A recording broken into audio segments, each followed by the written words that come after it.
Ég heiti Auður Franklín og vinn á rannsókn á Ísafirði og er deildarstjóri þar.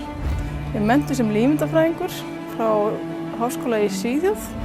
Ég er frá Akureyri og er búin að búa hér í 6 ár.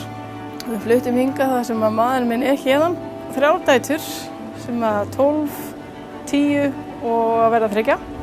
Hérna á rannsóknarstofunni erum við að gera nánast allt sem daglegir rútínur. Við erum með mjög góð tæki og tól, við erum vel tækjum búin. Að koma hingað þá næ ég að vinna við svo margt.